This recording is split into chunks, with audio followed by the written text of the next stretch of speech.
I was invited down to London. They did send me a gaming PC. Do they just think we're stupid? Yeah. I will do it. I'm gonna talk about Hook Alive. Sponsored by The Sims. We're sponsored by Fae Farm today. The Sims paid me an upfront fee for this. The Mariana Trench is calling, babes. Because the standards are subterranean. Once upon a time, you could turn to content creators to get genuine, authentic reviews and recommendations for video games. But sadly, the days of real, unbiased opinions are long gone, because the truth is, many gaming creators are fully in bed, raw dogging with game companies. I am sick and tired of gaming influencers trying to convince us or hide the fact that their opinions are not bought and sold by game studios. So today, we're ripping off that blanket and exposing the entire cozy gaming genre, where seemingly pure and innocent influencers are actually deceiving you. But first, thank you to Instant Gaming for sponsoring this video. If you're a fan of cozy games, Instant Gaming has a sizable catalog for you to peruse, all from the comfort of your cozy blanket, with discounts up to 90% off. I don't know about you, but nothing makes me feel more cozy than saving money. You can pre-order upcoming games too, and yes, even the pre-orders are available at a nice discount. If you want, you can use my link in the description and I'll receive a commission on your purchase. So let's say goodbye to overpaying for games and hello to huge savings with Instant Gaming. Now where was I? Oh yeah, cozy games. Cozy games. Cozy games. Cute and cozy games. You're ready, let's play. Over on the Cozy Gamer subreddit, I stumbled upon this post titled, "Can we trust cozy game reviewers?" where a user talks about their experience with cozy game influencers, saying, "I've seen an increase in posts and comments discussing purchases we've made because of streamer recommendations that we later regret. I've definitely had my fair share and have been burned enough times by promo videos and glowing reviews for mediocre games that I no longer bother watching reviews or let's plays of bigger titles." So the question is, what happened to this person to make them lose so much trust in gaming content creators? Well, spoiler alert, it wasn't difficult to find out. Just doing a simple search on YouTube, I found a handful of cozy game creators who were giving glowing reviews of games that they were being sponsored by. Here is just one example. So I've actually played Fae Farm, and spoiler alert, I absolutely love it. Popular cozy gamer Iona gave this glowing review of Fae Farm, and wow, it sounds incredible. But upon taking a closer look, it appears that maybe there's more to the story, cause Girly Pop here was sponsored by Phoenix Labs, the company that created Fae Farm, to make this video. So a huge thank you to Phoenix Labs for allowing me to have this wonderful experience. EA shills move over, there's competition in town. If you don't know, Fae Farm was one of the many Stardew Valley clones that have cropped up over the last couple years. And the kicker is, a lot of people did not like Fae Farm. It has a 75% rating on Metacritic, and even big gaming news publications, which generally lean quite positive, said Fae Farm was just average. But of course, it's not average when you're a content creator who's being sponsored by the developer. I've fallen absolutely head over heels for Fae Farm so far. But fast forward 6 months later, and in a video about games she regrets buying, a video that is not sponsored by Fae Farm's developer, she says this. Next is a slightly controversial one, and we're gonna say Fae Farm. Girl, 6 months ago you were hyping up this game non-stop. I absolutely love it. Literally the top comment on this video is, "I regret buying Fae Farm." They probably bought it because you were hyping it up.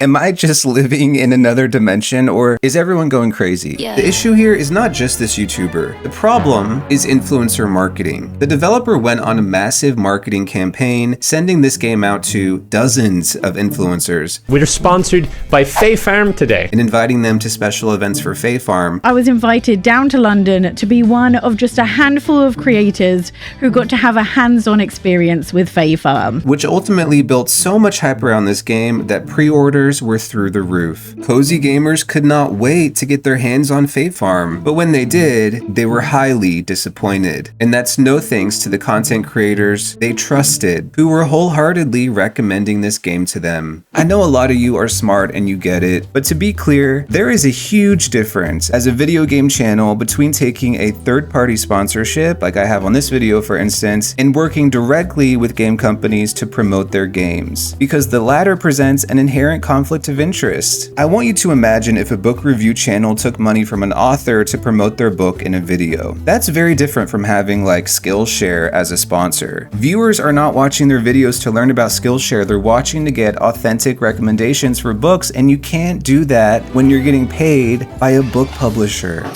Clock that T. One commenter on Reddit wrote, "I think the whole Fae Farm fiasco really was the nail in the coffin for me. Seeing content creators rated as A or S tier, knowing that it's so empty, shallow, and lackluster, content creators lost a lot of trust from me for that." But of course, Fae Farm isn't the only place we can find cozy gaming influencers engaging in deceptive paid promotion. Just last week, Lil Simsy, a popular Sims 4 creator, literally did a review video. Today we get to review my kit. For a DLC she was paid to make. You can't make this up. The Sims paid me an upfront fee for this kit, which means I was paid for my ideas and my time. First of all, the concept of doing a review for something you made, that's asinine. And secondly, she already has a history of benefiting financially from her business relationship with Electronic Arts. Her crazy fans can fight me in the comments. This is now, I believe, the 4th time she's collaborated with them on a DLC. She is stunning and brave. Not to mention the fact that the probably thousands of dollars she was paid by EA to work on this DLC isn't enough, because she urges her fans to use her creator code so she can earn even more money in commissions. But if you'd like a more direct way to support me, if you use my creator code LilSimsy on the EA app, I will earn a commission on the purchase. Usually I would make a 5% commission, but until January 30th, I'll make a 7% commission on it. You heard that right. She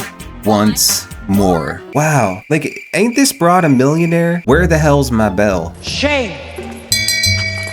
And similar to the cozy game influencer I just talked about, when it comes to Lil Simsy, the glaring contradictions in her actions aren't lost on me. Because previously, Lil Simsy expressed a lot of concern about the amount of Sims 4 DLC and how it was quickly becoming too expensive. It costs like $600+ for all of the packs, and now they're adding more paid DLC. But here she is, adding to the problem with her own self-branded Sims 4 kit. No, but I love her. If you can't already tell, I despise fake and hypocritical behavior, and this epitomizes that. At the very least, her behavior is hypocritical. At most, it's gluttonous. But of course, Lil Simsy's not the only gaming influencer who has a complicated relationship with the truth. Over on TikTok, the cozy game paid promotion is literally unhinged. A popular cozy gamer named Cozy K posted this sponsored video for a game called Hoko Life. Hi, cozy friends. I feel like not enough people are talking about Hoko Life, and I will do it. I'm going to talk about Hoko Life. It is an extremely cozy town builder type game. More paid promo. Amazing. We love to see it. Except when you look at reviews of the game and realize it's actually, bad. I mean, taking a check is one thing, but can you at least make sure the game is good? On Steam, it has a 69% mixed review, with one user calling it the Temu Animal Crossing.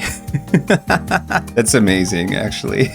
I swear, scrolling through this influencer's TikTok, it appears that their opinions are simply up for sale to the highest bidder, because it's literally one paid advertisement after the other. Who knew there were so many amazing cozy games out there? My heart is full. And it doesn't stop there. And now, because next up, we have Inzoi, an upcoming Sims competitor developed by Krafton. Now, I personally love the idea of the Sims having some competition, and Inzoi might just be a great game. But what doesn't excite me is Inzoi's marketing tactics, because they appear to be leaning into the let's buy off a bunch of influencers approach, and nothing proves how problematic this approach is than what happened with the following creator. Enter Rachel Ped, a smaller YouTuber with around 20,000 subscribers, who was lucky enough to be one of the first creators to introduce Inzoi to the world, and she did it in this video. This video is sponsored by Krafton.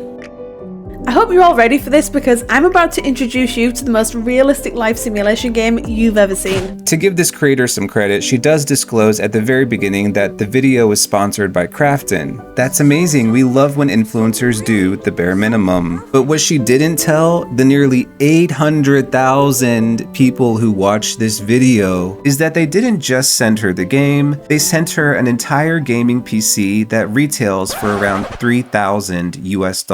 And yes, she got to keep it. The reason we know this is because a different influencer who was also sponsored by Crafton actually had integrity and told their viewers that yes, all of the influencers in this round of playtests were gifted PCs by Crafton. They did send me a gaming PC. My question for Rachel is, how the hell do you take a gift of that magnitude and not tell your viewers? It's possible that she revealed this in a later video, I don't know, but still, the 800,000 people who watched this video were left in the dark. You need to be honest, because that's not cool. The point of this video is to make viewers aware of the financial entanglements that a lot of these creators have with game studios. And if it's not already obvious, it has a detrimental effect on players. Over on Reddit, a user wrote the following: I spent so much time and money on these games that are not really that good just because some random person said I should have said games. Not their fault, of course, since they didn't force me to buy them, but I trusted their reviews. On a different post, another Redditor wrote, I used to rely heavily on the reviews of YouTubers before deciding whether or not to purchase a game, but then realized there was such a dissonance between what they enjoyed and what I enjoyed that I no longer watch those YouTubers for reviews. So who can we trust? Don't know. But I think it's fair to say you probably cannot trust the person who's being paid to talk about the game they're playing. Sadly, it happens more often than you'd expect. Just last week, a handful of YouTubers were doing this exact thing with a new life sim. This video is sponsored by Epic Games. Sims channels like Sid Mac and Pixelade took a check from Epic Games to promote a random Fortnite life sim or something. What in the hell even is this? Just a hint, usually people don't trust your opinion about a game when you're getting paid by that game's publisher.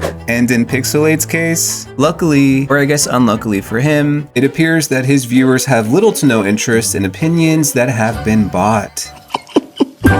And side note, this game just looks atrocious. It literally looks like it was made by an iPad baby with brain rot. Additionally, Sims creator Stefo Sims has been sponsored to promote the last 2 Sims 4 expansions, Lovestruck and Life and Death. That this portion of the video is sponsored by The Sim. This portion of the video is sponsored by The Sim. The former being one of the worst rated DLC in Sims 4 history.